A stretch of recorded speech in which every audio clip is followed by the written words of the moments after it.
Banyak orang mengira sebutan keledai liar bagi Ismail adalah kutukan. Nama Ismail berarti Tuhan mendengar. Tapi bagaimana jika itu justru sebuah nubuatan yang penuh makna yang selama ribuan tahun disalahpahami? Inilah rahasia besar di balik nama Ismail dan karakter yang Tuhan tetapkan sejak dalam kandungan bersama Dr. Bambang Nursena berikut ini.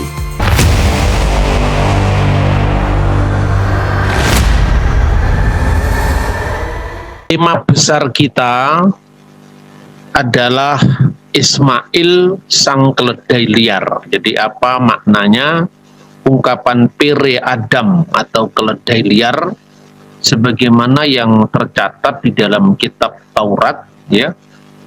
Sefer Bereshit pasal 16 ayat 12.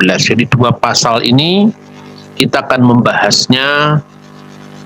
Kalau tidak bisa ayat demi ayat, maka kita akan membaca dengan tema-tema besarnya. Nah, saudara-saudara yang terkasih dalam Tuhan, sebagaimana kita sudah mempelajari pada pertemuan-pertemuan sebelum ini, bahwa diawali dari pasal 12, Tuhan memanggil Abraham. Dia akan menjadikannya sebagai bangsa yang besar, namanya akan masyhur, dia akan menjadi berkat, yang memberkati dia akan diberkati, yang mengutuk dia akan dikutuk, dan oleh dia, oleh Abraham, semua kaum di muka bumi akan mendapatkan berkat. Berdasarkan panggilan Abraham ini, kemudian Abraham berangkat dengan iman, sekalipun negeri yang ditunjukkan Tuhan itu di mana belum jelas masa depannya, tetapi Abraham yakin dengan tindakan iman bahwa apa yang akan ditunjukkan Tuhan, bahwa negeri yang akan ditunjukkan Tuhan itu pasti yang terbaik baginya. Itulah sebabnya kemudian Abraham atau Ibrahim dikenal sebagai Bapa orang beriman, Abul Mukminin dalam bahasa Arab. Nah, saudara-saudara yang terkasih dalam Tuhan, ketika kemudian Abraham meninggalkan Ur Kasdim, kemudian tiba di Haran, dan di Haran ayahnya Terah meninggal, dengan Haran meninggal, kemudian Abraham meneruskan perjalanannya sampai ke tanah Kanaan. Ketika terjadi kelaparan, kemudian Abraham ke Mesir, dan itu merupakan setting sejarah Timur Tengah kuno yang ternyata itu tidak hanya bisa dijumpai dengan narasi-narasi biblikal dalam Alkitab, tetapi juga kita akan membaca perbandingannya dengan berbagai macam prasasti yang membuktikan tentang apa yang dikisahkan dalam kitab suci. Nah, sehingga dengan demikian kita akan melihat bagaimana kehidupan Bapak orang beriman ini dan pergulatan imannya itu dengan perbandingan naskah-naskah di luar kitab suci, termasuk yang berkaitan dengan itu adalah fakta kehidupan hukum kuno. Nah, kita sudah belajar bahwa tatkala kita memahami teks-teks dari ribuan tahun yang lalu, paling tidak Abraham hidup 4000 tahun yang lalu, kita pahami menurut fakta hukum atau realitas sosial sekarang, tentu itu tidak bisa menemukan kebenaran. Sebab apa? Jangankan 4000 tahun yang lalu, undang-undang yang berlaku sekarang saja tidak bisa kita terapkan untuk mengukur kehidupan masyarakat di zaman Belanda, lebih-lebih di zaman modern, misalnya di zaman Majapahit, di zaman Sriwijaya, tentu tidak bisa. Karena masing-masing zaman memiliki fakta hukum sendiri, fakta sosial sendiri, dan untuk mendekatkan itu diperlukan kajian sejarah dan arkeologi. Nah, inilah sebabnya kenapa dalam kajian kita tidak sekedar berbicara tentang masalah teologis, biblikal, tetapi juga kesejajarannya dengan fakta-fakta sejarah di luar Alkitab, khususnya dalam kajian arkeologi. Nah, kita sudah belajar juga tentang penggalian arkeologi di kota Ur seperti yang kita bahas pada minggu yang lalu. Ini sekedar pengulangan singkat. Ternyata kata Ur, nama kuno kota Abraham, itu juga ditemukan di dalam banyak sekali inskripsi Akkadia yang sejaman dengan Abraham. Misalnya kota Uru, seperti kata Ilu menjadi El. Ya, El itu artinya Tuhan, Ilu juga artinya Tuhan. Nah, nama-nama diri nanti juga sering mengandung kata Ilu atau kata El dalam bahasa Ibrani, Ilu dalam bahasa Akkadia. Ini penting karena apa? Kita tidak bisa memahami orang yang hidup di zaman Abraham dengan menyematkan nama-nama, identitas, atau fakta-fakta kehidupan sosial dari zaman ratusan tahun setelah dia. Dan ini perlunya kita mempelajari kajian arkeologi tadi. Nah, saudara-saudara, kita akan melihat dulu sekarang pasal 15 itu diawali dengan bagaimana Tuhan ingin membarui perjanjiannya. Tatkala Abram mulai berkeluh kesah karena sampai saat itu dia tidak memiliki keturunan. Lalu dia seperti berkeluh kesah atau protes kepada Tuhan. Apakah yang mewarisi rumahku adalah Eliezer, orang Damaskus itu? Jadi Eliezer adalah seorang yang bersama dengan Abraham, mengikuti Abraham. Nah, orang ini disebut sebagai hambanya Abraham. Karena Abraham bersama Sarah tidak memiliki anak, ia berkeluh kesah kepada Tuhan. Apakah orang Damaskus ini atau orang Damsik ini, Eliezer ini, yang akan mewarisi rumahku? Sebab engkau tidak memberiku seorang anak, tidak memberiku seorang keturunan, sehingga seorang hambaku nanti akan menjadi ahli warisku. Lalu dikisahkan di dalam Kejadian pasal 15 itu, khususnya Tuhan menyuruh Abraham untuk melihat keluar, ya, suruh melihat bintang-bintang di langit dan hitunglah bintang-bintang itu jika engkau dapat menghitungnya.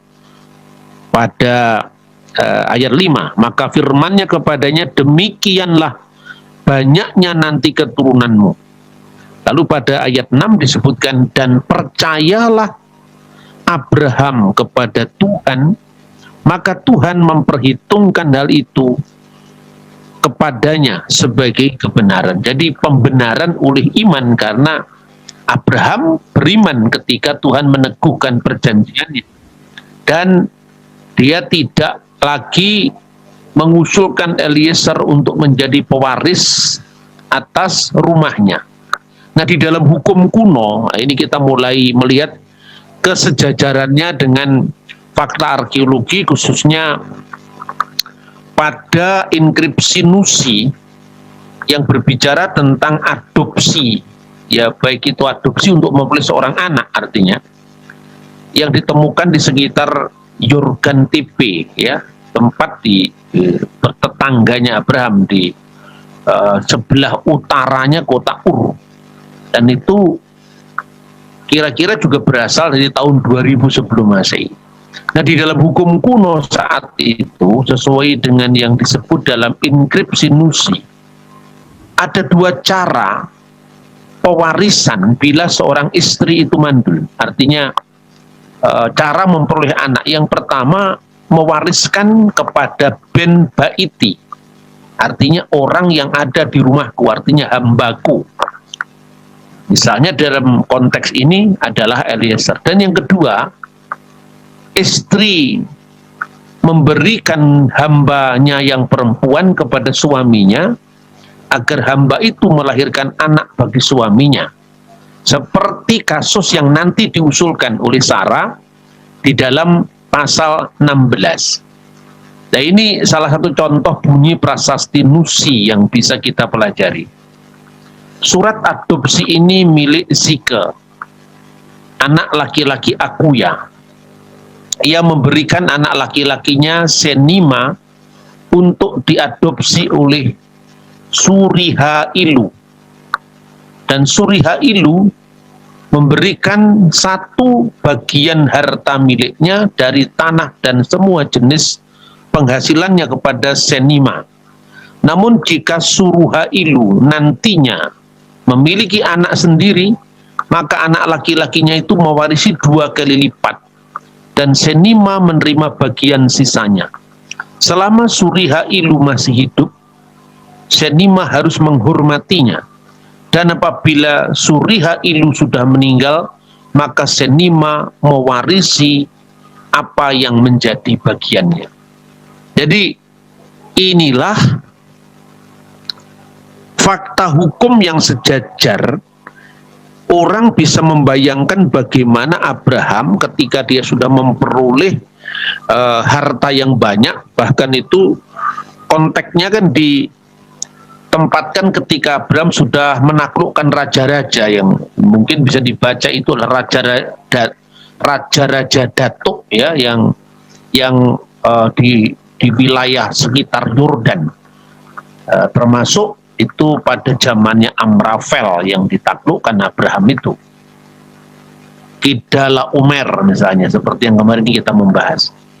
Jadi ada harta banyak yang bisa dicapai dari kemenangan ketika dia melakukan penaklukan terhadap raja-raja itu. Karena itu Abraham, seperti kemarin kita membahas, memberikan 1/10 dari apa yang diperolehnya kepada Melkisedek, imam dari El yang maha tinggi, Kohen El Olam, yang dikisahkan dalam pasal sebelumnya yang kemarin kita bahas, yaitu pasal 14.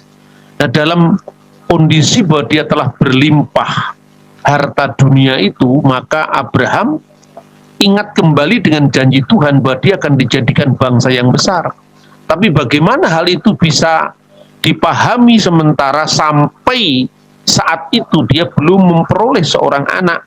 Lalu dia berkeluh kesah, haruskah saya memilih opsi pertama, artinya opsi dalam hukum atau tatanan sosial saat itu, yaitu mewariskan hartanya kepada orang yang ada di rumahnya, orang dari rumahku, artinya hambaku, ben baiti, ataukah dengan cara yang seperti apa? Tetapi Tuhan tetap meneguhkan perjanjiannya bahwa nanti kamu tidak melakukan adopsi seperti yang dilakukan oleh orang-orang pada zamanmu, tetapi Tuhan akan memberikan kamu keturunan seperti banyaknya bintang-bintang di langit. Lalu pada ayat 7 Tuhan berfirman, akulah Tuhan, kembali mengingatkan perjalanan pertama, yang membawa engkau keluar dari Ur Kasdim untuk memberikan negeri ini kepadamu menjadi milikmu. Lalu Abraham berkata, ya Tuhan Allah, dari manakah aku tahu bahwa aku dapat memilikinya? Lalu firman Tuhan kepadanya, ambillah bagiku seekor lembu betina berumur 3 tahun, seekor kambing betina berumur 3 tahun, seekor domba jantan berumur 3 tahun, seekor burung tekukur berumur dan seekor anak burung merpati. Ambillah semuanya itu bagi Tuhan, dipotong 2, lalu diletakkan bagian-bagian yang satu di samping yang lain, tetapi burung-burung itu tidak dipotong 2. Ketika burung-burung buas hinggap pada daging binatang-binatang itu, maka Abram mengusirnya. Jadi sebagaimana dalam fakta-fakta sosial masyarakat kuno, perjanjian itu biasanya dilakukan dengan membelah binatang. Itu menggambarkan dua pihak atau para pihak yang melakukan perjanjian, melakukan berit dalam bahasa Ibrani, perjanjian. Lalu dengan memotong itu artinya dia melakukan perjanjian antara dua pihak atau para pihak dengan ketentuan masing-masing harus mentaati. Itu gambaran menurut hukum kuno. Di sini Tuhan tidak keberatan memakai tata cara hukum kuno itu. Tetapi di situ juga ada tuntutan-tuntutan moral, janji akan masa depan. Misalnya, kenapa Tuhan memberikan prasyarat bahwa seekor lembu betina berumur 3 tahun, kambing betina berumur 3 tahun, lembu jantan berumur 3 tahun, karena usia 3 tahun bagi binatang itu adalah usia yang pertumbuhannya yang termatang, sehingga itu menjadi daging yang terbaik yang bisa dipersembahkan. Nah, itu artinya bahwa seorang harus mempersembahkan yang terbaik kepada Tuhan, karena para pihak yang melakukan perjanjian atau mengikat perjanjian itu, dan itu dengan pertumpahan darah, ya, itu harus dilakukan dengan yang terbaik. Jadi Abraham memberikan yang terbaik bagi Tuhan, dan Tuhan juga memberikan jaminan bahwa apa yang akan dilihat itu di masa depan. Nah, pertanyaannya, apakah Abraham tidak percaya sehingga dia meminta tanda? Bukan. Dalam sepanjang sejarah kitab suci, seorang yang meminta tanda itu bukan berarti dia tidak percaya, tetapi dia mencoba untuk meneguhkan kepercayaannya itu, untuk memantapkan langkah tentang apa yang diyakini itu dengan sebuah tanda. Dan itu banyak sekali narasi kitab suci yang menjelaskan seperti itu. Nah, kemudian Abraham melihat burung-burung buas itu hinggap pada daging binatang-binatang kurban tadi, maka Abraham mengusirnya. Nah, ini simbolis. Lalu menjelang matahari terbenam, tertidurlah Abraham dengan nyenyak. Lalu turunlah meliputinya gelap gulita yang mengerikan. Tidurnya Abraham itu mirip dengan tidurnya Adam ketika dari bagian rusuknya itu diciptakan Hawa. Ada seorang rabi yang menafsirkan, ini satu tafsiran, boleh dijadikan sebagai pertimbangan saja. Itu tafsiran para rabi yang mengatakan bahwa kenapa Abraham ditidurkan, katanya tafsiran para rabinik itu mengurangi rasa sakit tatkala Tuhan harus membangunkan seorang perempuan sebagai penolong sepadan bagi dia. Begitu pula Abraham ditidurkan dengan saat itu diliputi gelap gulita yang mengerikan. Sebetulnya Tuhan ingin memberikan keringanan pada Abraham tentang pemandangan yang akan dialami oleh keturunannya nanti sebelum janji Tuhan itu secara paripurna digenapi. Nah, itu tampak dari ayat berikutnya.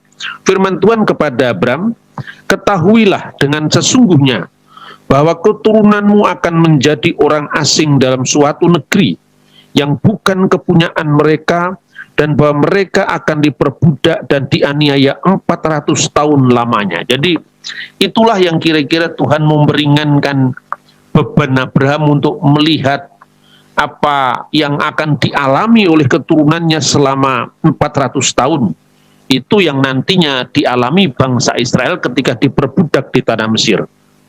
Tetapi bangsa yang akan memperbudak mereka akan kuhukum. Dan sesudah itu mereka akan keluar dengan membawa harta benda yang banyak. Tetapi engkau akan pergi kepada nenek moyangmu dengan sejahtera, engkau akan dikuburkan pada waktu yang telah putih rambutmu, artinya dengan karunia atau anugerah usia panjang, tetapi keturunanmu yang keempat akan kembali ke sini. Itu pada saat nanti eksodusnya bangsa Israel melalui Musa dan Harun, dan kemudian disempurnakan oleh Yosua. Sebab sebelum itu kedurjanaan orang Amori belum genap.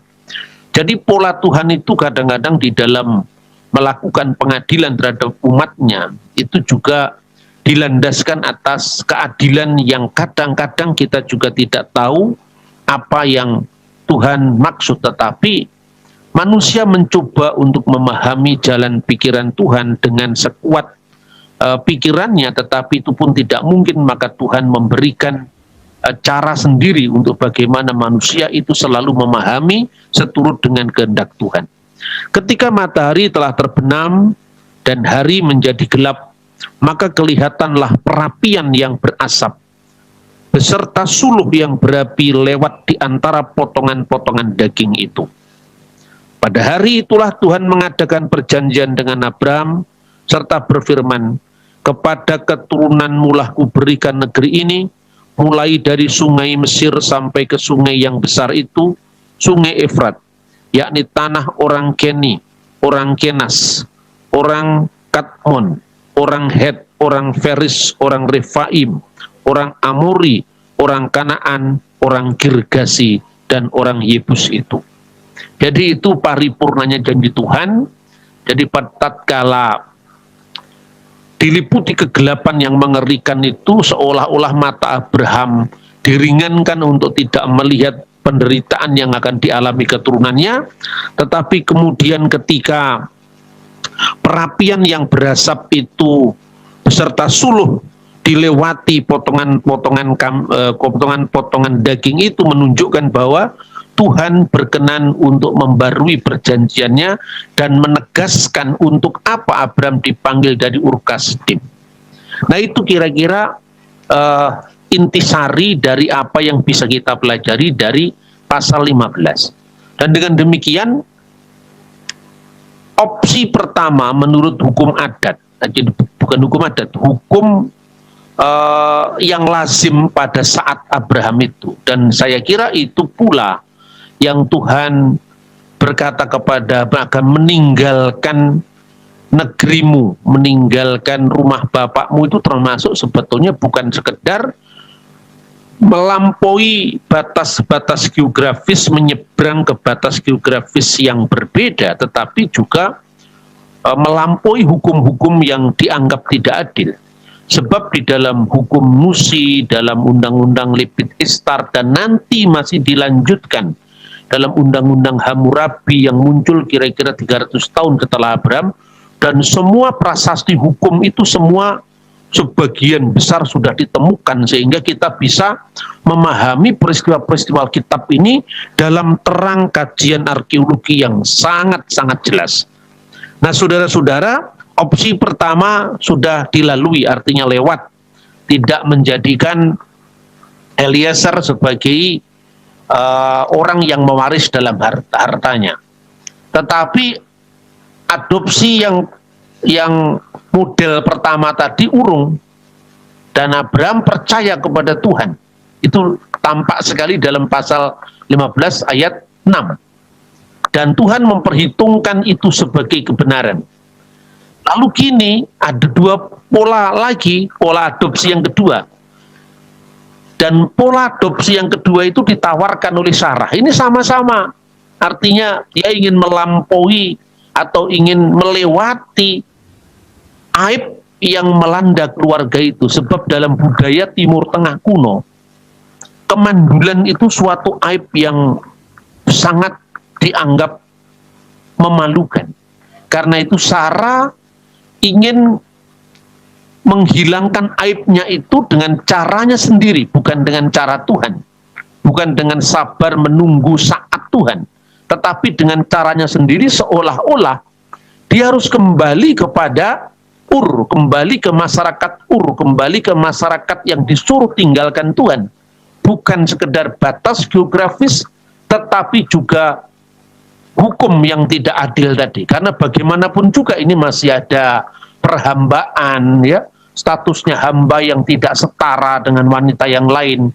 Dan itu yang sesungguhnya ingin Tuhan ubah melalui pemilihan Abraham yang nantinya akan melahirkan bangsa terpilih. Artinya bangsa yang akan melahirkan Sang Mesias. Lalu apa opsi yang kedua tadi? Menurut prasasti Nusi, seorang istri yang tidak bisa memberikan anak pada suaminya bisa memberikan hambanya kepada suaminya. Untuk apa? Seperti kata Sarah, mungkin oleh dialah aku bisa mendapatkan anak. Perhatikan teks ini, oleh dia aku mendapatkan anak. Jadi status anak yang dilahirkan oleh hamba itu menjadi hak dari nyonya, bukan hak dari hambanya. Karena apa? Hamba tetap hamba. Dia bisa menebus kemerdekaannya dengan memberikan anak bagi sang tuan, misalnya. Tetapi anak itu menjadi anak dari sang nyonya. Itu yang berlaku pada masyarakat kuno. Ini seperti disebutkan dalam prasasti Nusi. Apabila Gilim Ninu tidak bisa memberikan anak, Gilim Ninu itu nama orang, ia bisa mengambil gadis dari Lulu. Gadis dari Lulu itu pada zaman kuno, masyarakat Mesopotamia dan Babel kuno itu tempatnya hamba-hamba perempuan, ya budak-budak perempuan, sebagai hamba atau sebagai gundek lah kalau dalam masyarakat kuno.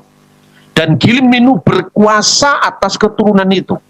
Jadi dia bukan hanya berkuasa atas hamba yang lewat rahimnya dipinjam untuk melahirkan anak, tapi anak yang dilahirkan hamba itu dikuasai oleh sang nyonya. Maka dikatakan Gilim Ninu berkuasa atas keturunan itu. Ini disebutkan dalam prasasti Nusi. Dan skenario ini yang rupanya ingin dicapai oleh Sarah. Tetapi saudara-saudara, hati manusia itu bukan pualam. Ternyata wanita ya tetap wanita. Di situ ada rasa cemburu, di situ ada rasa ego setiap orang masih ada. Jadi kira-kira kalau egonya dibandingkan, Sarah mengatakan dia orang merdeka, dia bisa berbuat apa saja, dia kaya raya. Tetapi Hagar itu adalah orang yang ada di rumahnya, artinya kemungkinan dia yang dibawa ketika dia berada di Mesir, dan itu dihadiahkan oleh penguasa Mesir kepada Abraham. Kemudian dia bisa berbuat apapun yang dilakukan untuk sang hamba.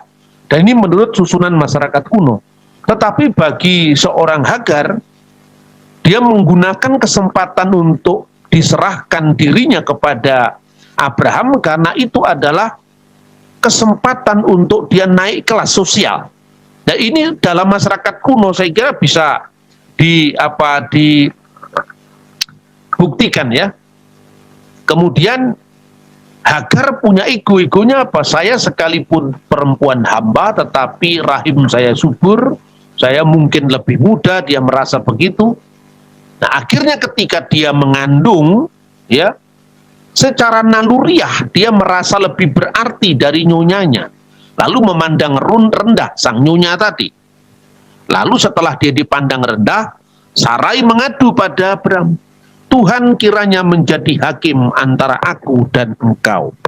Jadi dia mengatakan, engkau tahu tuh dia mengatakan begini, ayat berapa ini? Nah ayat 5, penghinaan yang kuderita ini adalah tanggung jawabmu. Akulah yang memberikan hambaku ke pangkuanmu, tetapi baru saja ia tahu bahwa ia mengandung, ia memandang rendah akan aku. Tuhan kiranya yang menjadi hakim antara aku dan engkau. Nah, pertanyaannya sekarang, apakah ini tanggung jawabnya Abraham? Tidak, ya tanggung jawab bersama. Tapi memang ini dosa asal, manusia selalu melemparkan kesalahan kepada orang lain, seperti dulu kejadian Adam dan Hawa.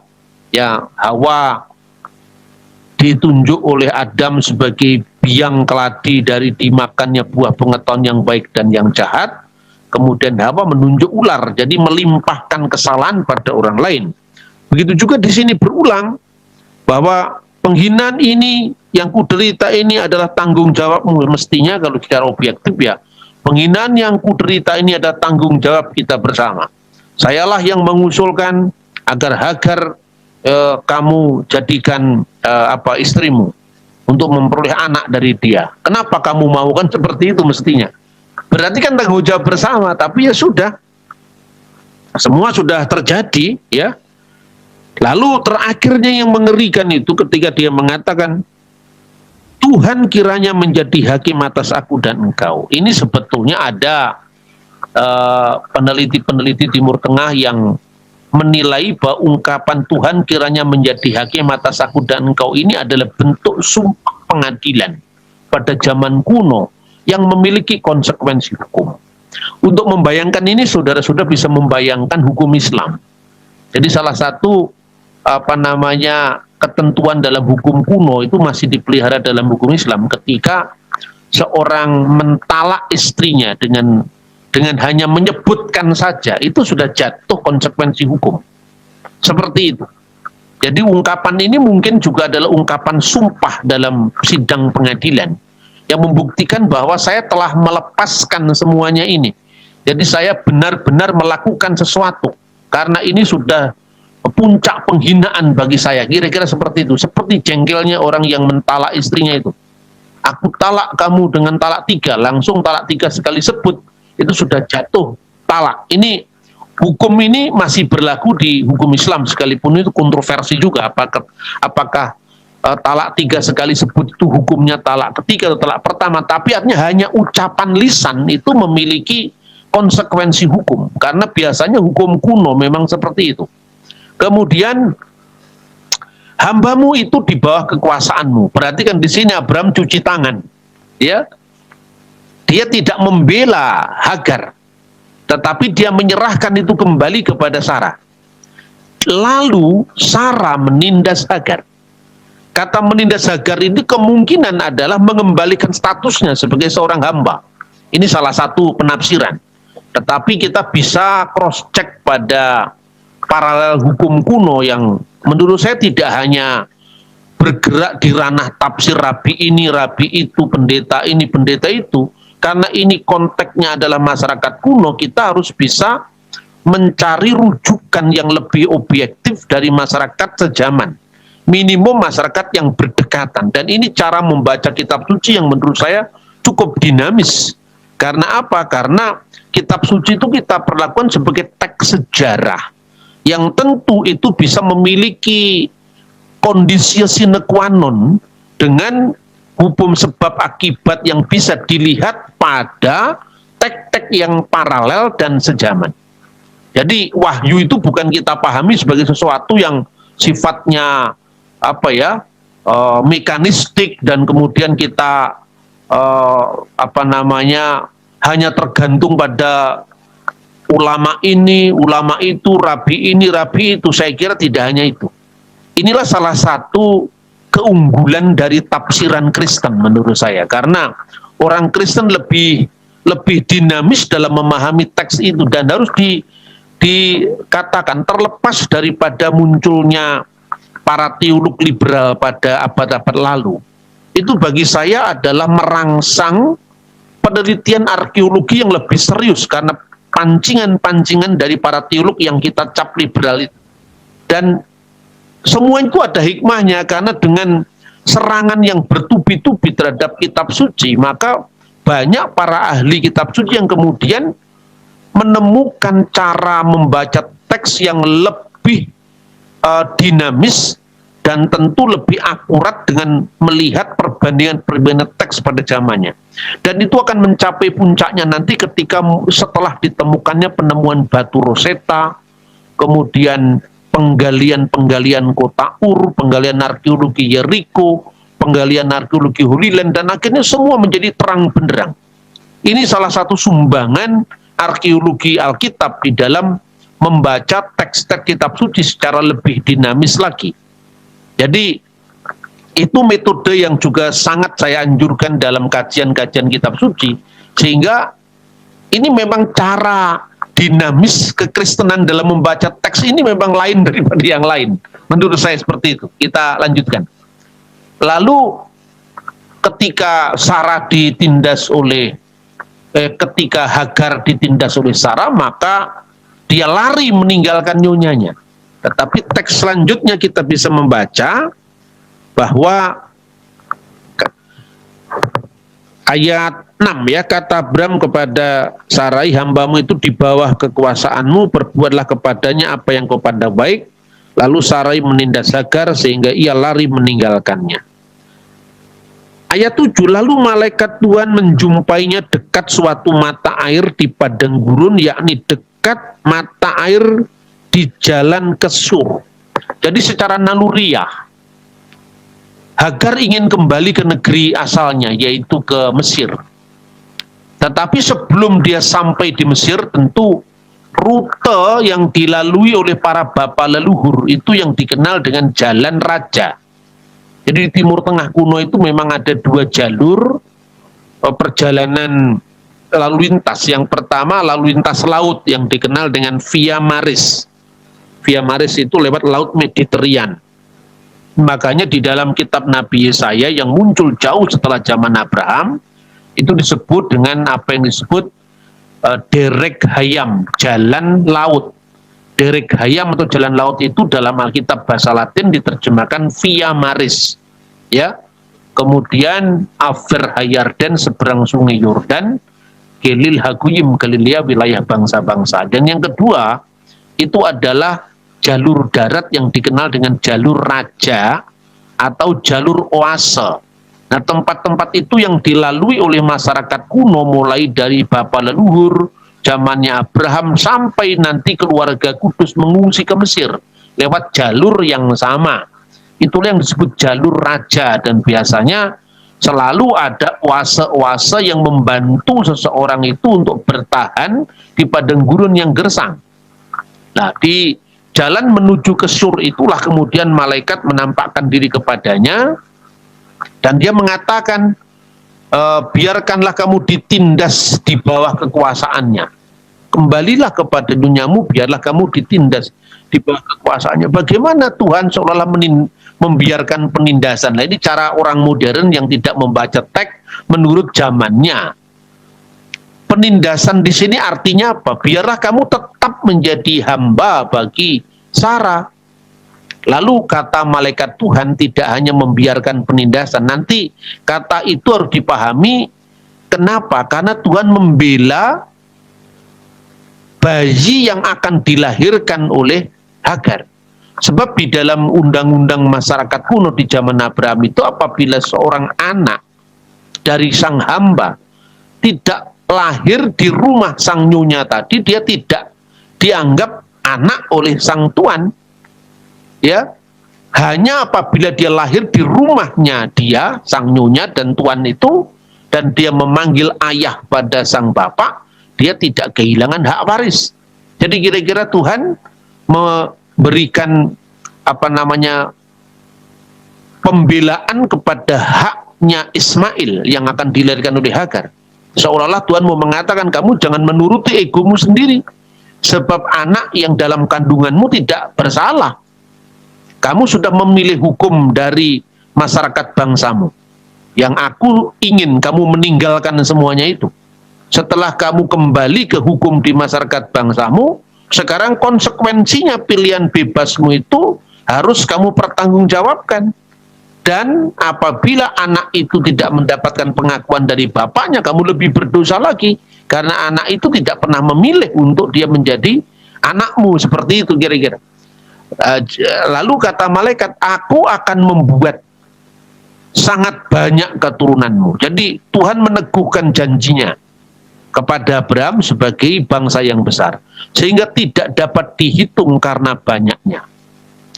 Selanjutnya kata malaikat itu kepadanya, engkau mengandung dan akan melahirkan seorang anak laki-laki, dan akan menamainya Ismail. Karena apa? Karena telah didengar Adonai akan penindasan atasmu itu. Tuhan telah mendengar penindasan atasnya, Ismail. El telah mendengar. Lalu ini penting, candra masa depan Ismail, keturunan dan nanti tempat tinggalnya. Nah, ini penting sekali, ya, ayat 12. Vihu yihye pere Adam, seorang anak laki-laki, ya, Adam, yang perilakunya seperti pere. Pere itu adalah keledai liar. Demikianlah nanti anak itu, yado bakol wiyat kolbu, tangannya akan melawan tiap-tiap orang, dan wiyat kolbu, tangan tiap-tiap orang akan melawannya, melawan dia. Wi alpini kal ehab yiskon, dan di tempat kediamannya ia akan menentang semua saudaranya. Ini terjemahan baru lain. Tapi terjemahan bahasa Indonesia sehari-hari, ia akan hidup terpisah dari semua sanak saudaranya. Nah, ungkapan ini berhadapan ya, alpine itu bisa bermakna berhadapan secara fisik dalam pengertian konflik ya, bisa berarti berhadapan karena tinggalnya yang berhadapan-hadapan, tinggalnya terpisah, berhadapan-hadapan. Dua makna ini dua-duanya masuk. Makanya ungkapan tangannya melawan tiap-tiap orang, tangannya akan melawan dia, itu gambaran tentang kehidupan nomaden yang keras. Kehidupan nomaden yang keras, penuh konflik ya. Kemudian dia akan tinggal bersama, dia akan tinggal terpisah dengan saudaranya, itu artinya dia akan tinggal terpisah dari saudaranya, yaitu bangsa Israel.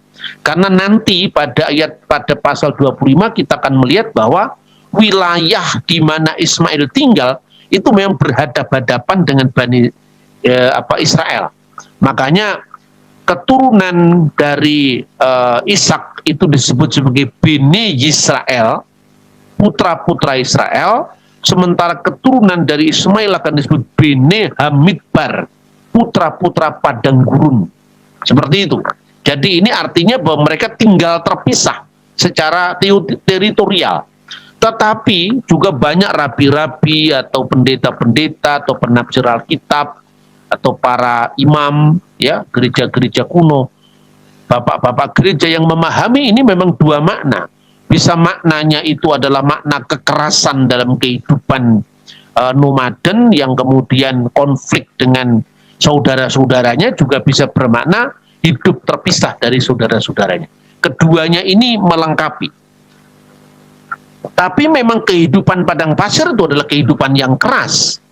Nah, kemudian untuk menggambarkan tentang makna pere ya, keledai liar ini persis dengan yang dikatakan misilah pere hapesi. Siapakah yang mengumbar keledai liar? Dan itu disebutkan dalam Ayub 39 ayat 8. Atau siapakah yang membuka tali tambatan keledai jalang?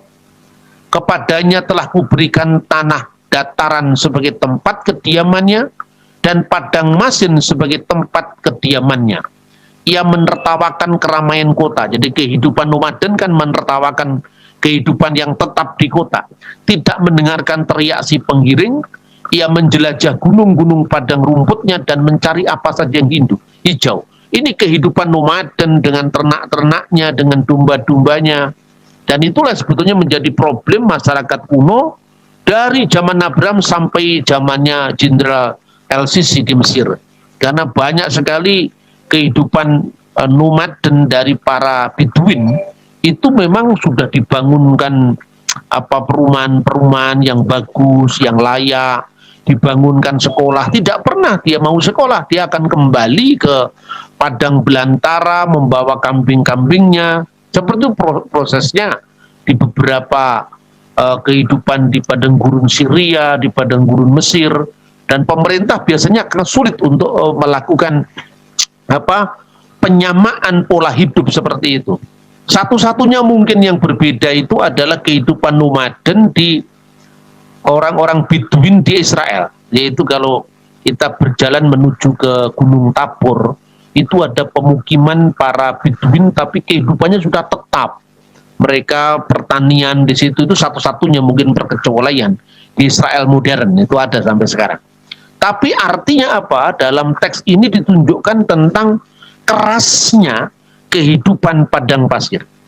Tetapi di balik itu, karena seluruh teks tentang ayat 16 itu sebetulnya mengandung makna positif juga, bukan sekedar, karena ini banyak penafsiran-penafsiran yang seolah-olah keledai liar itu diartikan Ismail itu bangsa terkutuk. Itu saya kira penafsiran yang out of context, dan biasanya penafsiran orang-orang Kristen yang menyamakan bangsa Arab itu sama dengan umat Islam, dan kemudian dia punya pengalaman buruk dengan Islam, lalu diartikan dasar keturunan keledai liar, padahal bukan itu maknanya.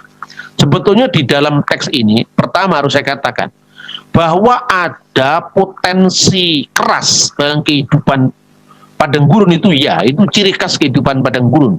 Dan itu yang dikatakan dalam Alkitab, yaitu bakol wiyat kolbu, tangannya akan melawan tiap-tiap orang dan tangan tiap-tiap orang akan melawan dia. Karena itu kehidupan padang pasir.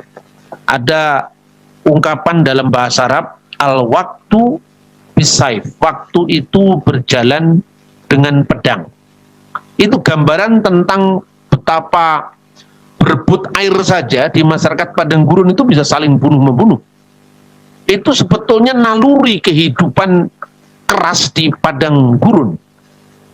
Kalau di masyarakat agraris seperti Indonesia itu ungkapannya tentang waktu alon-alon waton kelakon. Karena budayanya santai, di bawah nyiur melambai yang ditiup angin sepoi-poi itu kan menggambarkan kerja orang menjadi santai, karena tanpa bekerja keras pun dia tetap bisa makan karena alamnya sangat memanjakan dia. Dalam kehidupan masyarakat yang lebih modern, time is money, waktu itu produktivitas, waktu itu uang. Nah, seperti itu sebetulnya menurut saya adalah gejala kehidupan yang normal. Karena orang itu kalau muncul di masyarakat keras yang melahirkan perangai yang keras. Tetapi itu bisa juga dipahami dalam konteks yang lebih luas. Pertama, itu merupakan firman yang meneguhkan kehidupan Hagar. Jadi artinya gini, Hagar, kamu sabar dulu kembali kepada nyonya kamu biar kamu ditindas olehnya. Karena dengan kamu tetap berada di rumah Abraham dan Sarah, anakmu tidak kehilangan hak sebagai anak Abraham. Itu penting, karena Ismail tidak ikut bersalah. Ya, waktu itu kan belum ada tes DNA, salah satunya hukum kuno ya seperti itu, dalam membuktikan bahwa itu memang adalah keturunan Abraham. Jadi sekurang-kurang apapun itu hukum kuno, ya usahanya tetap bagaimana hukum itu menyeimbangkan kepentingan-kepentingan publik yang berbeda-beda. Karena itu ada asas kemanfaatan, asas keadilan, ya, dan asas keseimbangan. Seperti hukum kuno dan modern memiliki makna seperti itu. Tetapi di balik fakta-fakta sejarah, arkeologi, ya, itu sesungguhnya ada pesan teologis dalam teks ini. Pesan teologisnya apa? Kepada Hagar diungkapkan, sekarang ini status kamu ditindas oleh nyonya kamu. Dan menurut beberapa teks kuno, artinya penafsiran kuno dalam hukum kuno, ditindas nyonyanya berarti kembali menjadi hamba. Tetapi ingat, kira-kira seperti itu. Anak yang akan kau lahirkan nanti setelah dia mendapatkan status sebagai anak dari Abraham, dia akan menjadi bapak dari Bene Hamidbar, bapak atau kakekmu yang dari anak-anak padang gurun yang tangkas, perkasa, dan merdeka.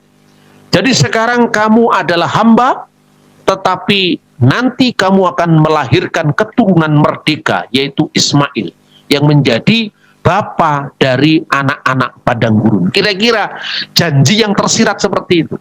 Terbukti bahwa orang Yahudi, tafsiran para rabi pun itu tidak pernah merendahkan Ismail dalam pengertian modern seperti keledai liar, dalam pengertian tukang kacau. Bukan itu. Maknanya bukan itu. Makanya banyak rabi yang namanya Ismail. Meskipun banyak orang Kristen yang alergi dengan punya pengalaman buruk dengan Islam misalnya, ya tentu ini di Indonesia atau di beberapa negara yang konflik seperti Afghanistan, orang Kristennya sangat jarang menampakkan anaknya Ismail karena dianggap itu nama Islam seperti itu. Padahal ya mulai kapan Ismail diidentikan dengan Islam itu kan memerlukan kajian sejarah yang lebih mendalam lagi. Kemudian pertanyaan teologis sekarang, ketika kemudian Hagar diberikan janji tentang kelahiran Ismail oleh malaikat, lalu kemudian Hagar menamakan Tuhan yang telah berfirman kepadanya dengan sebutan Engkaulah El Roy. Ini pengalaman Abraham tentang Tuhan. Sebab katanya, bukankah di sini kulihat dia yang telah melihat aku. Jadi perhatikan, kemudian Hagar menamakan Tuhan yang berfirman kepadanya, Watikra sem Adonai haduber eleha. Jadi yang dinamakan Atah Elroi, engkau adalah Elroi, itu adalah Adonai. Artinya bahwa Elroi yang dipuja oleh Hagar itu sama dengan Adonai yang menyatakan diri kepada Abraham, Ishak, Yakub, dan nanti puncaknya kepada Musa. Jadi artinya Allah yang disembah Hagar itu sama dengan Allah yang disembah Abraham, Ishak, dan Yakub. Kemudian Ismail adalah anak yang sah dari Abraham. Ini harus ditekankan. Tuhan yang disembah oleh ayahnya adalah Allah yang sama, yang oleh Hagar disebut Elroi, berdasarkan pengalaman perjumpaan pribadinya dengan Tuhan. Kenapa disebut Elroi? Karena bukankah di sini telah kulihat dia yang melihat aku. Elroi, El yang melihat aku. Nah, tapi dengan satu catatan. Meskipun Ismail sama-sama mewarisi berkat sebagai bangsa yang besar. Dan itu disebutkan dalam Kejadian pasal 16 ayat 19, pasal 17 ayat 20. Namun berkat mesianik, artinya berkat yang terakhir yang diberikan kepada Abraham, Kejadian pasal 12 ayat 3, yaitu yang berbunyi, olehmu semua kaum di muka bumi akan mendapatkan berkat. Ini adalah yang disebut messianic blessing, berkat messianic. Kalau kita perhatikan, kepada Abraham diberikan janji sebagai bangsa yang besar, begitu juga kepada Ismail, begitu juga kepada Ishak, begitu juga kepada Yakub.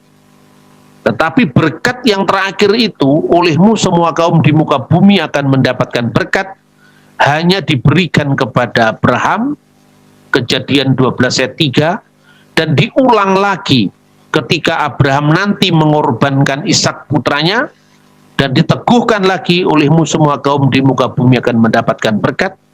Berkat yang diberikan kepada Abraham diberikan kepada Ishak, Kejadian 26 ayat 4, juga olehmu semua kaum di muka bumi akan mendapatkan berkat, juga diberikan kepada Yakub dalam Kejadian pasal 28 ayat 14, tetapi tidak diberikan kepada Ismail, yaitu berkat mesianik itu. Artinya apa?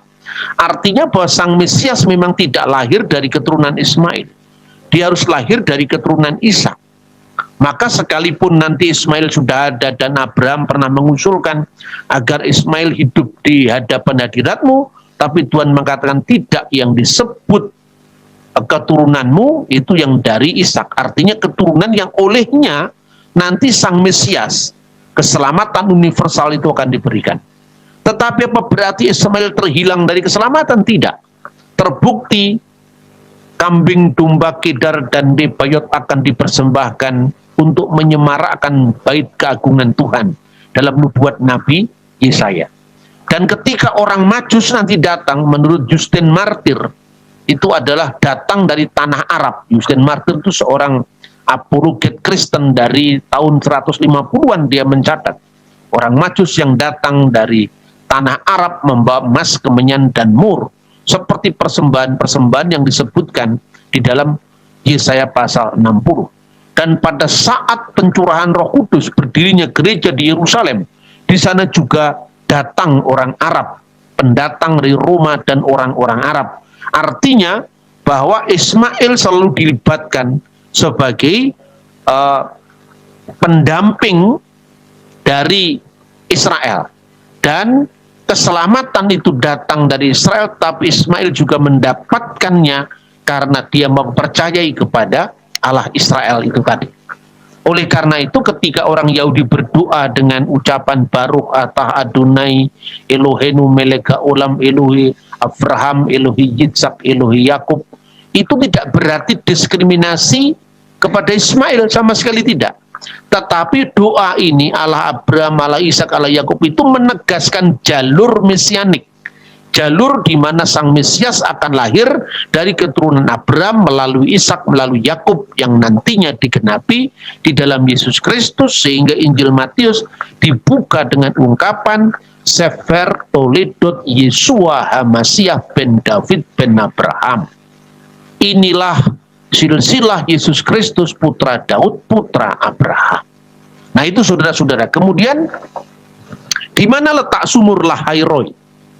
Nah, sumur Lahairoi itu dikaitkan dengan El Roi, sebutan Allah yang disampaikan oleh Hagar karena pengalaman perjumpaannya dengan Tuhan.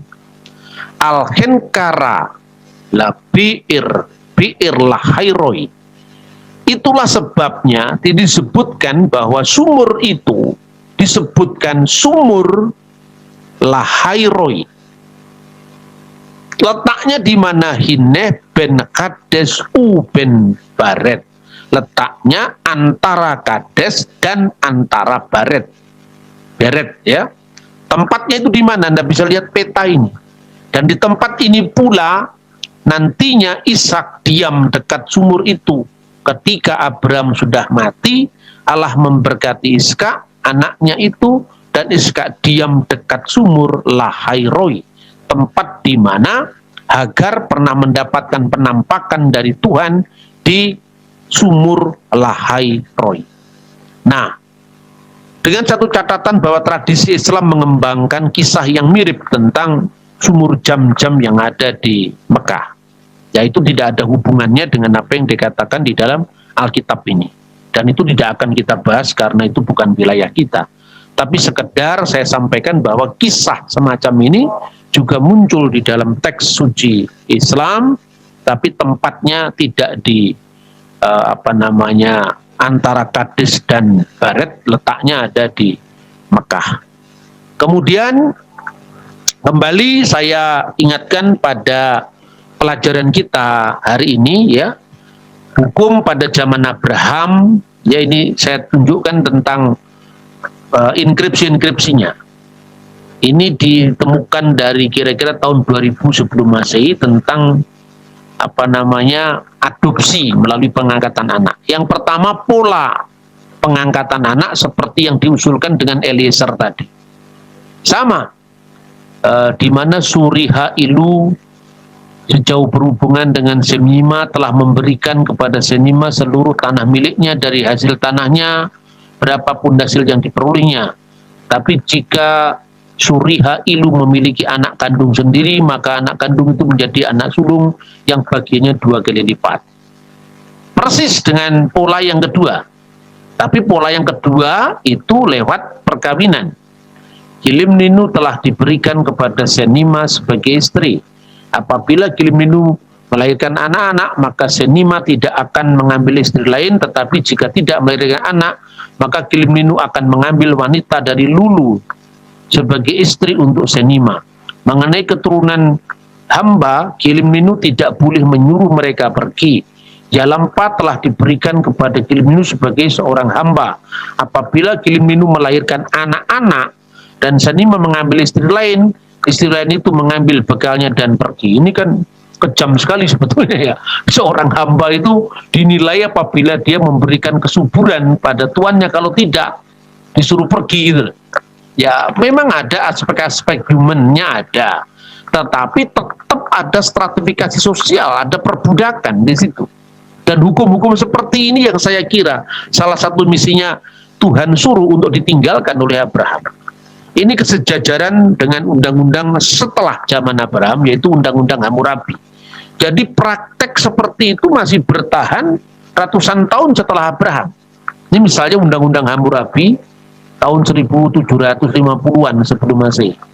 Jika seorang tuan kawin dengan seorang naditu, ibu suci, dan ia memberikan seorang hamba perempuan kepada suaminya, dan sesudah itu hamba perempuan tersebut melahirkan anak-anak, maka jika di kemudian hari hamba perempuan tersebut menuntut kedudukan sederajat dengan nyonyanya, maka nyonyanya itu boleh menjual dia. Sebab dia melahirkan anak, tetapi nyonya itu boleh mencirikan hamba perempuan itu sebagai tera hamba. Jadi tuan atas hamba-hamba yang lain. Dan memperhatikan di antara hamba-hamba. Tetapi jika hamba perempuan itu tidak melahirkan anak, maka nyonya tersebut dapat menjual dia dengan sejumlah uang. Coba, tetap ini konteksnya perbudakan.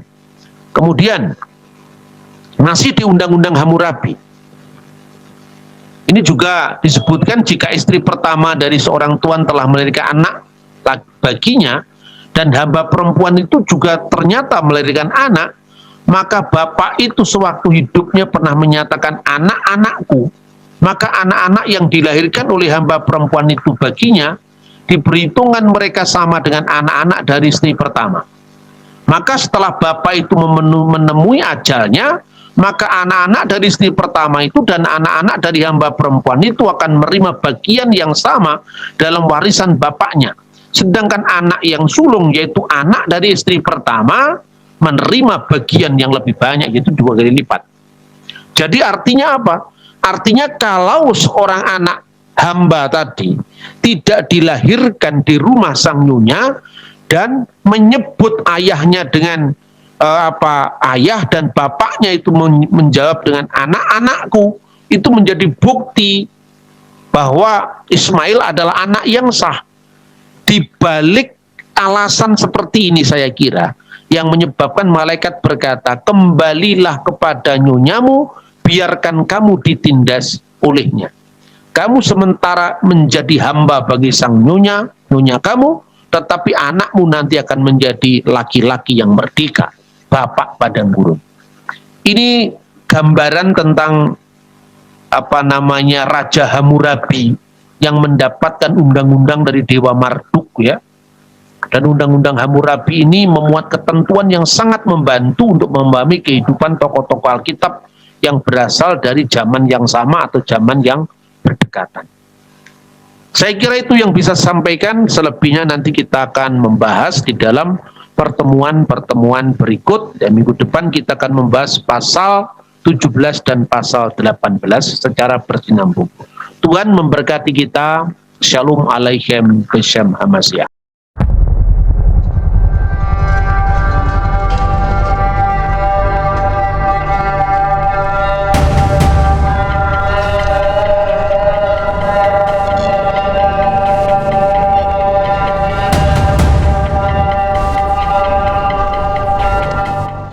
Di balik kisah besar Abraham dan Ishak, tersembunyi sebuah narasi yang sering dilupakan. Narasi tentang seorang anak yang lahir di antara konflik manusia, namun dipandang secara langsung oleh mata Allah. Seorang anak yang diberi nama bukan oleh orang tuanya, tetapi oleh Tuhan sendiri. Namanya Ismail. Dan Tuhan berkata tentang dia, ia akan menjadi keledai liar. Sebuah frasa yang telah membingungkan banyak pembaca selama ribuan tahun. Hari ini, kita akan masuk ke dalaman teks Ibrani, konteks budaya Timur Tengah kuno, dan makna teologis yang jarang dikupas. Untuk menemukan apa yang sebenarnya Tuhan maksud. Kisah Ismail dimulai bukan dengan kekuatan, tetapi dengan air mata. Seorang perempuan bernama Hagar diperlakukan tidak adil, lari ke padang gurun dan menangis sendirian. Namun, di tempat di mana tidak ada manusia melihatnya, Tuhan turun tangan. Malaikat Tuhan berkata, "Engkau akan menamai dia Ismail, sebab Tuhan telah mendengar kesengsaraanmu." Nama itu bukan sekedar identitas, nama itu adalah pernyataan teologis. Allah mendengar mereka yang hidup di pinggir kehidupan. Konteks ini penting, sebab makna keledai liar bukan muncul dari amarah, tetapi dari belas kasih Tuhan. Dalam Kejadian 16 ayat 12, Tuhan berkata, "Ia akan menjadi seperti keledai liar." Dalam bahasa Ibrani, pereh Adam. Banyak orang modern membaca ini sebagai hinaan, namun dalam konteks Ibrani kuno, frasa ini sangat jauh dari kekasaran. Mari kita bedah kata ini. Pereh menggambarkan onager, sejenis keledai liar gurun Timur Tengah. Sifatnya tidak bisa dijinakkan manusia, mandiri, kuat, cepat, mampu bertahan di padang gurun yang ekstrim, bebas dari belenggu manusia. Ayub 39 ayat 5-8 menggambarkan makhluk ini dengan penuh kekaguman. Siapakah yang melepas keledai liar itu bebas? Ia tertawa terhadap keributan kota. Pereh bukan lambang kebodohan, ia adalah ikona kebebasan absolut. Dalam tata bahasa Ibrani, pereh Adam adalah bentuk metafora antropologis. Artinya, bukan manusia keledai, melainkan seorang manusia yang sifatnya seperti keledai liar. Bukan merendahkan martabat, justru menggambarkan karakter profetik, kuat, tidak tunduk pada kontrol manusia, hidup bebas, memiliki wilayahnya sendiri, mampu bertahan dalam kondisi keras. Dengan kata lain, Tuhan sedang menyatakan identitas, bukan penghinaan. Poin teologis yang paling mendalam adalah ini: Hagar adalah budak, Ismail akan hidup bebas. Ini bukan kebetulan, ini adalah pembalikan ilahi. Pernyataan Tuhan tentang Ismail adalah bentuk pemulihan martabat, pelepasan dari siklus perbudakan, pemutusan identitas yang diwariskan oleh penindasan, deklarasi bahwa masa depan tidak ditentukan oleh asal-usul.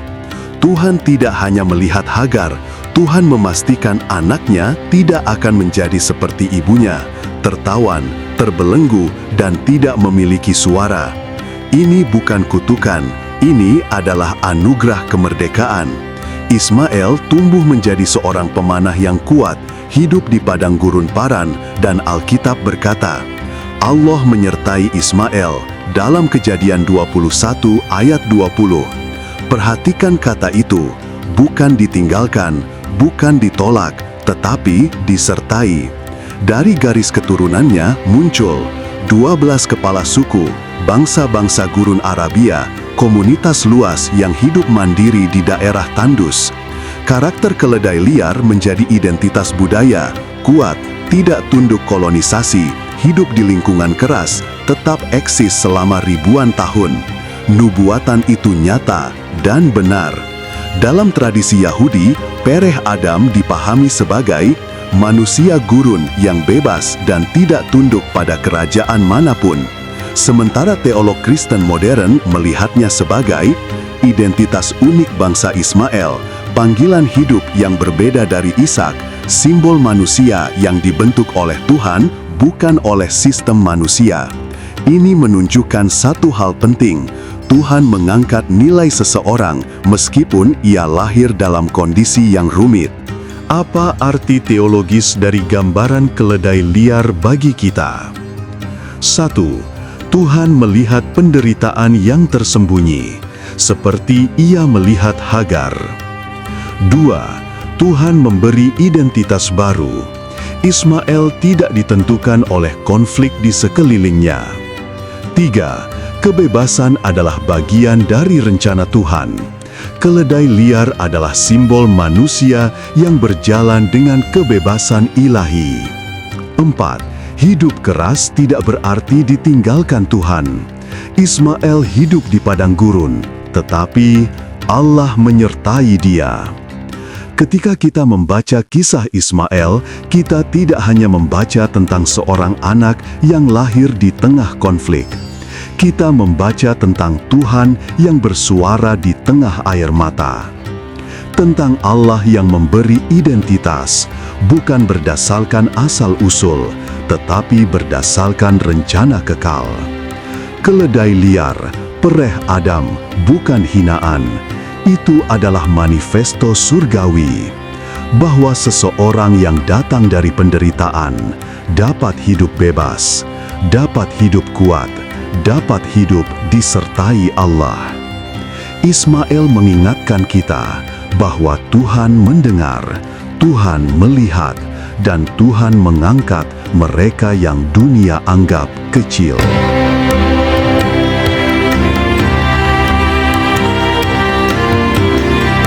Semoga kisah Ismail mengingatkan kita bahwa bahkan di padang gurun kehidupan, Allah masih berbicara, Allah masih mendengar, dan Allah masih mengangkat mereka yang dunia lupakan. Inilah Ismail, sang keledai liar. Identitas yang bukan kutukan, tetapi panggilan ilahi.